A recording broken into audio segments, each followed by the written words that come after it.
I retired to Mexico because I wanted my days to feel full again, even if nothing special was happening in them. Back in Arizona, retirement arrived faster than I expected. One month, I was still driving across town before sunrise, checking on sites, answering questions, putting out small fires that didn't look like much until no one handled them. The next month, my phone stopped ringing. Not all at once, but enough that I noticed. I kept it on the table anyway, face up, like it might remember what it was supposed to do. I was 64 when I finally cleaned out my desk. 38 years in facilities maintenance for the county. Schools, offices, storage buildings. I knew how things worked because I'd watched them break and fix them more times than I could count.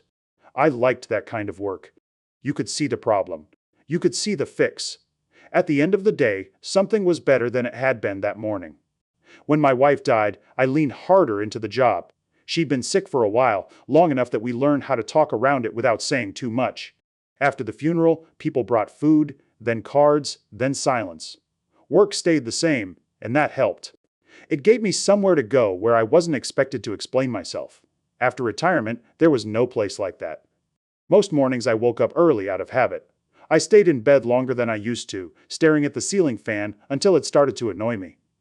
I checked my phone, scrolled through news I'd already read, then got up because lying there didn't feel right either. I drank coffee slowly, standing at the counter, then sat down because there was no reason to rush through it. Some days I didn't change out of my sleep shirt until late afternoon, and even then it felt like a decision I had to make on purpose. I didn't hate it, I just didn't recognize myself in it. Mexico had been in the back of my mind for years. We'd gone once on vacation, long ago, before life got complicated. I remembered walking through busy streets, watching people argue over fruit prices, laughing with strangers at the next table. It felt easy to disappear there in a way that didn't feel lonely. When I started looking seriously, I avoided anything that promised a dream. I wasn't looking for a new life. I wanted something solid. I chose Mexico City because it didn't pretend to slow down for anyone. It felt like a place where I could live quietly without feeling like I was waiting for something to happen. My daughter wasn't thrilled when I told her. She asked about doctors, money, and whether I'd actually thought this through. I told her I had, that I wasn't selling everything, that I could come back if it didn't work. She listened, then asked me to call every Sunday. I agreed because it felt reasonable. The apartment I rented was in a neighborhood with more people than parking spaces. It wasn't charming, but it was clean. White walls, tile floors, a narrow balcony that looked down onto a street where buses stopped too close to the curb, and vendors set up carts at the same spots every morning. I liked knowing what to expect. At night, the sound of traffic drifted up along with music from somewhere nearby. It reminded me there were other lives moving along without needing anything from me. I learned the area by walking it. The same loop each morning at first, then a little farther when my legs felt up to it. A bakery with a line that moved faster than it looked. A hardware store that sold everything from screws to buckets to things I couldn't name. A cafe on the corner with 3 small tables outside and a counter just wide enough for 2 people to stand comfortably. I passed that cafe for a week before I went in. One morning my feet were tired earlier than usual and the smell of coffee reached the sidewalk. I stopped without thinking much about it. The place was busy but not rushed. People came in, ordered, left. A woman behind the counter moved between the register and the coffee machine without wasting steps. She was young, mid-20s maybe, hair pulled back, sleeves rolled up. She listened closely when customers spoke, even when they stumbled over words. When it was my turn, my Spanish didn't hold together the way I hoped it would. I started confident and ended up searching for words I knew I'd practiced. I felt the line behind me shift. The woman waited. She didn't look annoyed. She didn't jump in too fast. "Take your time," she said in English, not loud enough for anyone else to hear. I finished the order, a little embarrassed, more relieved than anything. When she handed me my coffee, she smiled and said, "You're learning. It shows." That stuck with me longer than the coffee did. I sat at one of the small tables outside and watched the street. 10 minutes later, I realized I'd already decided to come back the next day. That bothered me a little. I didn't like how quickly my routine adjusted itself around one small interaction. But I did come back. The second morning, she remembered my face, but not my order. The third morning, she remembered both. Some days we exchanged a few words. Some days just a nod. It never felt forced. It felt like the way places get familiar without you noticing exactly when it happens. Her name was Lucia. I learned that because one of her coworkers called it out from the back when they needed help. I didn't ask right away. When I finally did, it came out awkward, like I was making something official. She told me where she was from, asked where I lived, corrected my pronunciation gently when I said the neighborhood wrong. I told her I was retired. She paused, then smiled in a way that suggested she was doing the math. "You don't look retired," she said. "I am," I said. "I promise." She laughed. Lucky. I didn't argue. I wasn't sure what the right response would have been. Over the next few weeks, my days started bending around that cafe, not in a dramatic way. I still took my walks. I still went to Spanish class twice a week and sat near the back, listening more than talking. But my timing shifted. I noticed when Lucia wasn't there and felt something close to disappointment, which I didn't like admitting to myself. She talked about her work in small pieces, long shifts, standing most of the day, helping her mother with bills. A younger brother who never stayed in one place long and always seemed to be between jobs. She didn't ask me for advice. She didn't ask me for anything. She spoke like she was explaining how things were, not how she wanted them to be. I listened because that was easy for me. I'd spent years listening to people explain problems. I was good at it. It felt familiar to be on that side of the counter again, even if the problems weren't mine to solve. One afternoon, I stayed longer than usual. The cafe emptied out, and Lucille wiped down tables while we talked about nothing important. The weather. My class. A street nearby that flooded when it rained. When I finally stood up to leave, she looked surprised, like she hadn't noticed how much time had passed either. Walking back to my apartment, I paid attention to that feeling, not excitement, not hope, something quieter, the sense that my day had shape again, even if it was a small one. That night, I sat on the balcony and watched the buses come and go. I thought about how easily routines form, how little they ask for permission. I hadn't come to Mexico to meet anyone. I hadn't planned on looking forward to conversations that lasted a few minutes at a time. And yet, there it was. The unsettling part wasn't that I liked her. It was how quickly I liked being noticed. As the street below filled with evening traffic, I asked myself a question I didn't have an answer for yet. Was I building a life here, or was I just finding a place where my habits felt useful again? The noise outside carried on, steady and unconcerned, and I sat there longer than I meant to, listening to it like it might answer back. I didn't notice the shift right away. At first, it felt like nothing more than timing. I started leaving my apartment a little later in the morning, so I'd arrive at the cafe when Lucia was usually working. I told myself it was practical. No point rushing out just to sit somewhere else. Still, I was aware of it. I checked the clock before I left, adjusted my pace on the walk, paid attention to which days she usually worked mornings. The cafe stayed the same. The same 3 tables outside. The same regulars drifting in and out. What changed was how long I stayed. Some mornings I finished my coffee and kept sitting there, pretending to read on my phone while watching the street. Other mornings Lucia would step outside for a minute when it slowed down, lean against the door frame, and ask how my class was going. Those conversations didn't go anywhere important, but they filled space in a way I hadn't felt in a long time. I learned small things without asking. She preferred mornings because afternoons dragged. She hated when the coffee machine jammed because the repair guy never showed up on time. She kept a notebook in her bag where she wrote down hours and expenses because she didn't trust herself to remember everything. One day she asked why I'd moved to Mexico. I gave her the simple version: retirement, change of pace. Wanted to try something different while I still could. She nodded like that made sense. "My uncle did that," she said.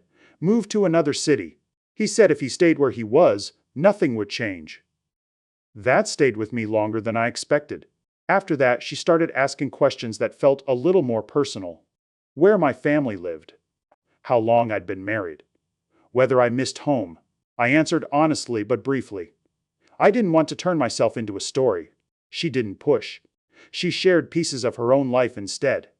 Her mother worked long hours cleaning offices at night. Her brother bounced between jobs, sometimes helping a friend, sometimes driving deliveries, sometimes doing nothing for weeks at a time. Lucia talked about it the way people do when they've been explaining the same situation for years. No anger, just facts. Sometimes she asked about my work before retirement. I told her about broken boilers, busted pipes, classrooms without heat in winter. I could tell she liked hearing about problems that had clear solutions. She said it made sense to her.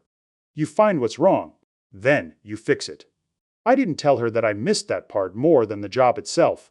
The first time we spent time together outside the cafe, it happened without much planning. I was leaving when she said she was taking her break and asked if I wanted to walk to the park down the street.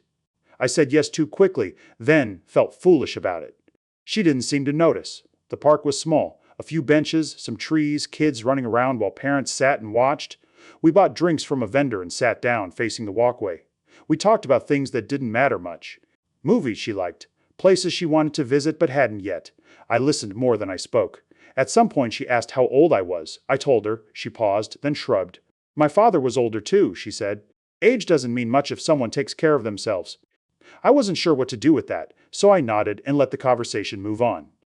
After that day, seeing each other outside the cafe became normal. Short walks. Sitting somewhere public.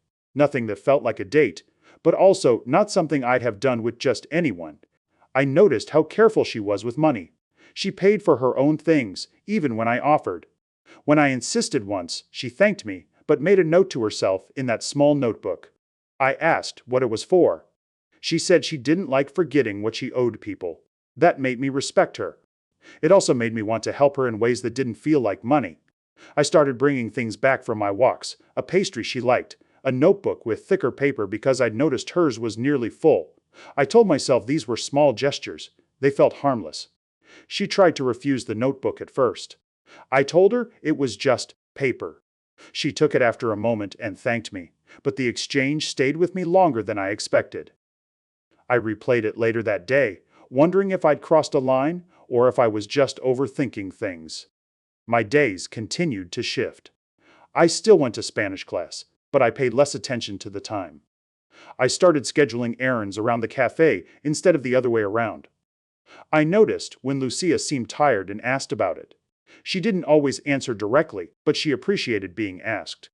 One afternoon, she told me she might have to pick up extra shifts because her brother was short on rent again. She said it without drama, like it was something she'd already accepted. I didn't offer anything. Not that day. I listened, nodded, and let the conversation move on. I felt proud of myself for that. Later that evening, sitting in my apartment, I thought about it again. About how easily she carried other people's problems. About how little help she seemed to get in return. I opened my banking app without any real plan and stared at the numbers longer than I needed to. I closed it without doing anything. That felt like restraint. The next time we walked together, she asked if I ever felt strange starting over in a place where no one knew me. I said sometimes. I didn't tell her that it also felt like relief. You're brave, she said. Most people stay where they're known, even if they're unhappy. I laughed a little.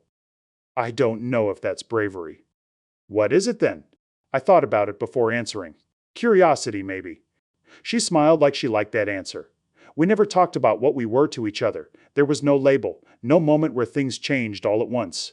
It was a slow layering of habits. Shared time. Familiar routes. One evening, she asked if I wanted to come by the cafe after closing to meet her brother. He was picking her up, she said, and thought it might be nice to say hello. I hesitated, just long enough to notice myself doing it. Sure, I said. Her brother arrived late. He was younger than I expected, mid-20s, restless energy, phone always in his hand. He shook my hand firmly, called me senor even after Lucia told him he didn't need to. He smiled easily, asked where I was from, how long I planned to stay in Mexico. He talked fast. Plans, ideas, things he was going to do once he got a little money together. He joked about Lucia working too hard. She rolled her eyes but didn't argue. As we stood there, I noticed how Lucia shifted when he was around, more alert, more guarded. She watched him closely, like she was used to cleaning up after whatever he left behind. When they left, she apologized for him being late. I told her it was fine. Walking home, I thought about how quickly that moment had settled into place, like it belonged there. Meeting family. Being introduced. Standing a little closer than before. That night, I sat on the balcony longer than usual. I didn't feel excited or nervous. I felt aware. My life in Mexico was no longer just mine. It was starting to overlap with someone else's routines, their problems, their family. I told myself that was normal. That was what connection looked like. Still, I couldn't ignore the question that had been forming quietly for days. If this kept going, what would I be expected to carry? And, more importantly, what would I offer without being asked? The street below filled with evening traffic again, people moving in every direction at once, each with their own destination. I watched them until the lights changed and the sound shifted, trying to decide whether I was moving forward with intention or simply letting myself be pulled along by something that felt good in the moment. By the time money entered the picture, it didn't feel like a decision. It felt like a continuation. Lucia and I had settled into something that didn't need explaining. I showed up most mornings. Sometimes she had time to talk, sometimes she didn't. On her days off, we walked or sat in the park or shared a meal at a place she liked because the portions were big enough to take some home. Nothing about it felt rushed. If anything, it felt careful. Her brother, Mateo, became part of that rhythm without much effort on his part. He started appearing more often, picking her up after work, stopping by while we were sitting outside, joining us for a few minutes, and then stretching those minutes into an hour. He talked a lot. About ideas mostly. Things he wanted to start. Work he almost had lined up. People who owed him favors. He had the confidence of someone who always believed the next thing would work out. I listened the same way I always did. I asked questions. I nodded. I didn't offer advice unless he asked, which he never did. The first time money came up directly, it was small. Lucia mentioned that her phone screen had cracked. She kept missing messages because part of the display didn't respond anymore. She said it while stirring her coffee, more annoyed than upset. "I'll deal with it later," she said. "It still works." I said nothing. We changed the subject. That afternoon, I stopped by a phone shop on my walk home. I asked how much it would cost to replace the screen. The price was lower than I expected. I stood there longer than necessary, thinking it through like it was a work problem.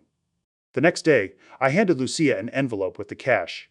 "For the phone," I said, "so you don't have to keep squinting at it."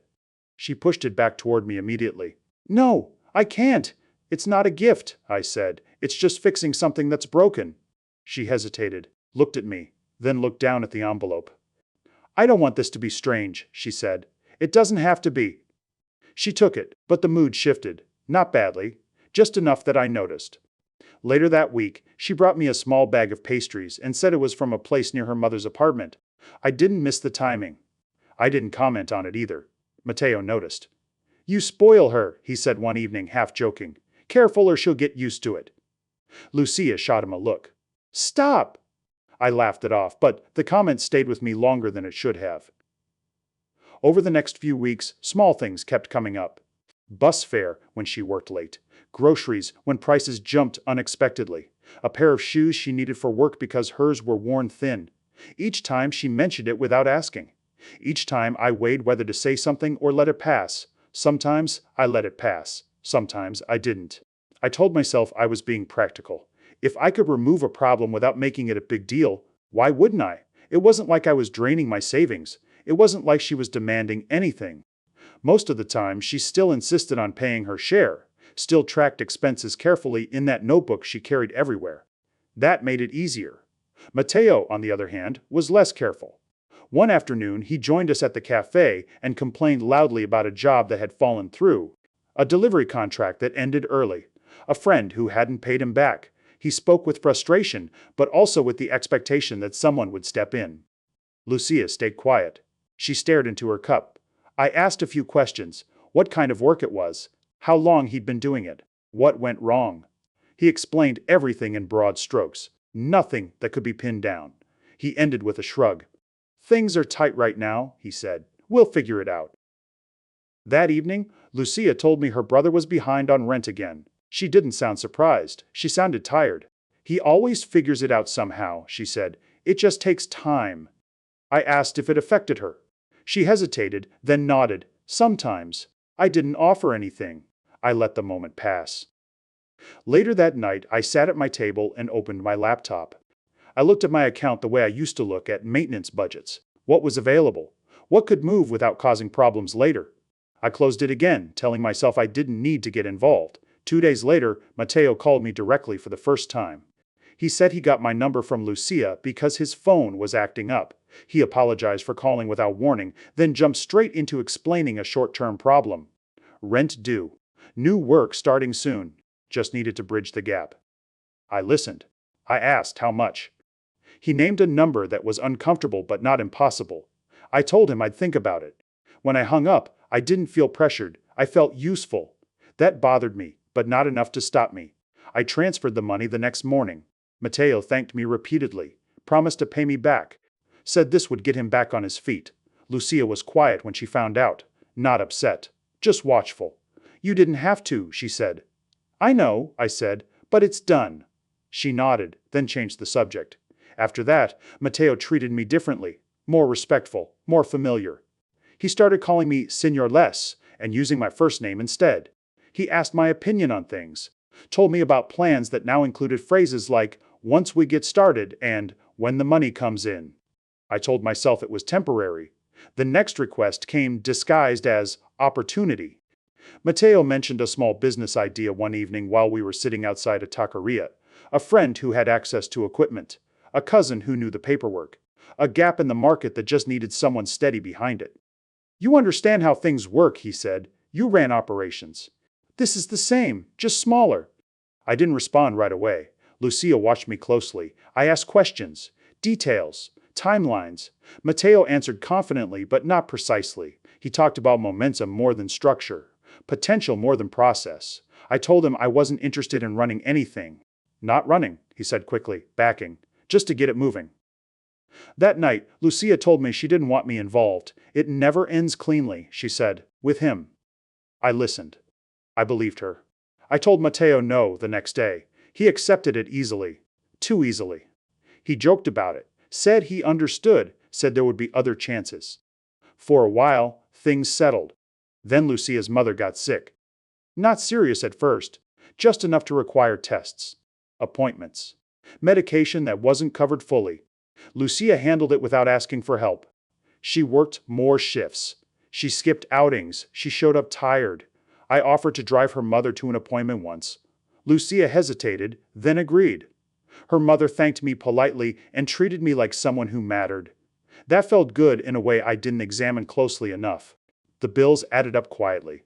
Lucia didn't ask. Matteo didn't call. I paid anyway. At some point, I stopped keeping track in my head. I told myself I could look back later if I needed to. I didn't want every interaction to feel like accounting. That was the moment something shifted. Matteo noticed before I did. He started talking about money like it was already part of our shared vocabulary, mentioning costs casually, asking questions that assumed I'd have answers. He never demanded anything outright. He framed everything as temporary, manageable, already halfway solved. Lucia grew quieter around him, more careful with her words. She avoided looking at me when he talked about plans.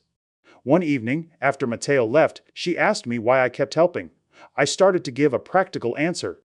Savings, fixed income, ability to absorb small hits. She stopped me. That's not what I asked, she said. I didn't answer right away, because the truth wasn't clean. I liked being the person who made things easier. I liked that problems bent when I stepped in. I liked that people relaxed when I said I'd handle something. I told myself that meant I cared. Lucia looked at me for a long moment, then nodded slowly. I don't want this to hurt you, she said. I'm fine, I said too quickly. She didn't argue. That night, I sat on the balcony again, watching the same street I'd been watching for months. Buses passed, vendors packed up. Music drifted from somewhere I couldn't see. I tried to remember when helping had stopped feeling optional. I couldn't pinpoint it. What unsettled me wasn't the money itself. It was how normal it all felt. And the question that wouldn't leave me as the night wore on was this. If I stopped stepping in now, what exactly would fall apart? And would anyone still be standing with me when it did? The moment everything broke didn't arrive loudly. There was no argument, no raised voices, no scene that would have warned me in advance. It started with a phone call that went unanswered. Matteo usually replied quickly. Even when he didn't have anything useful to say, he liked to stay in motion. Messages, voice notes, half-formed plans. When 2 days passed without a response, I told myself he was busy. Work, family, something temporary. Lucia noticed before I said anything. He hasn't answered you. she asked, trying to sound casual. No, I said. Probably tied up. She nodded, but her hand stayed busy longer than necessary, folding and unfolding a napkin on the table. I'd learned by then that when she did that, she was thinking carefully about what not to say. The third day, I tried calling again. Straight to voicemail. I didn't panic. Not yet. I'd spent too many years dealing with delayed contractors and missing paperwork to jump to conclusions. People disappeared for reasons, most of them boring. Still, I stopped by the cafe later than usual. Lucia was already there, wiping down the counter even though it was still busy. She looked tired, more than she had in weeks. I'm going to his place after my shift, she said, just to check. I offered to go with her. She hesitated, then said no. I should go alone, she said. If something's wrong. That should have unsettled me more than it did. She came back late that night. I heard her keys before she knocked. When I opened the door, I knew something was off. She didn't sit down right away. She stood by the window, arms crossed, looking out at the street instead of at me. He's not there, she said finally. Apartment's empty. I waited. Empty how? I asked. Empty, empty, she said. No clothes, no mattress, even the kitchen stuff is gone. I tried to line that up with everything I knew about Matteo, the unfinished plans, the rent problems, the way he always seemed halfway packed even when he said he wasn't going anywhere. When did he move? I asked. She shook her head. That's the problem. He didn't. We stood there without speaking for a while. Outside, traffic moved like it always did. Vendors closed up. Someone laughed somewhere down the block. Nothing around us reacted to the shift that had just happened. I asked the question I'd been avoiding. Did he say anything to you? Lucia shook her head again. Not directly. Then she added, he asked me last week if you'd ever check paperwork, contracts, transfers. The room felt smaller. What did you say? I asked. That you trusted him? She said quietly. I sat down. Not because I needed to, but because standing didn't feel right anymore. We went over everything slowly. The money I'd transferred, the business idea he'd floated and dropped, the phone calls that always came just before something was due, the way he'd spoken about plans without committing to details. Lucia watched me as we talked, like she was trying to read ahead. I didn't think he'd do this, she said. Not like this. I believed her. That was the worst part. The next morning, I went to the address Matteo had given me months earlier. I didn't tell Lucia right away. I needed to see it for myself. The building manager said Matteo had moved out weeks ago, paid cash, no forwarding address. He said he was going north, the manager added. Work, maybe? North could mean anything. I walked home slower than usual. I noticed details I'd ignored before. A crack in the sidewalk I always stepped over. A vendor who waved every morning but didn't know my name. I wondered how much of my routine had been real connection and how much had just been habit. When I told Lucia what I'd learned, she didn't cry. She sat very still. There's something else, she said after a while. She told me about a document Matteo had asked her to sign months earlier. Something about helping with an account. Temporary access. She hadn't understood all of it, but he'd said it was easier if it went through family. I asked where that document was. She stood up and went to her bag, pulled out a folded paper, worn soft from being handled too often.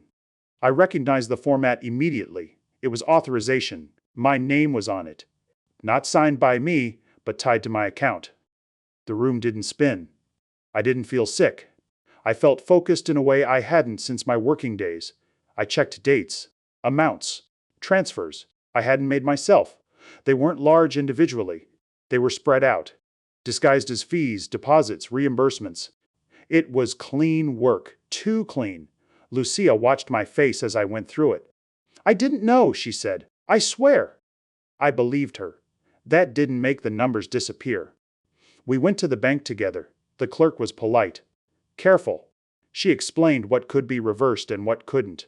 She explained timelines, investigations, the limits of what was possible.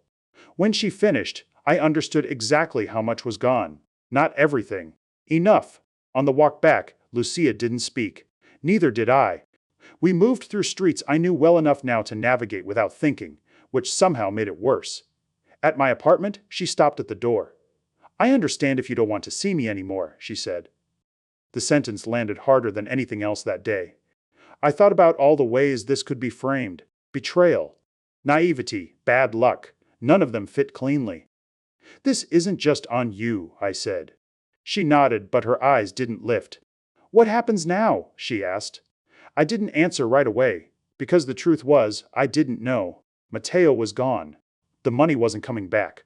And the relationship I'd built so carefully now carried weight it hadn't been designed to hold. Lucia left a few minutes later. Not angrily, not dramatically, just quietly, like someone who wasn't sure what space she was allowed to take anymore. I sat alone in the apartment, papers spread out on the table, the fan clicking overhead. For the first time since I'd arrived in Mexico, the city felt distant, not hostile, just indifferent. I asked myself the question I should have asked months earlier. Had I been helping because it made sense?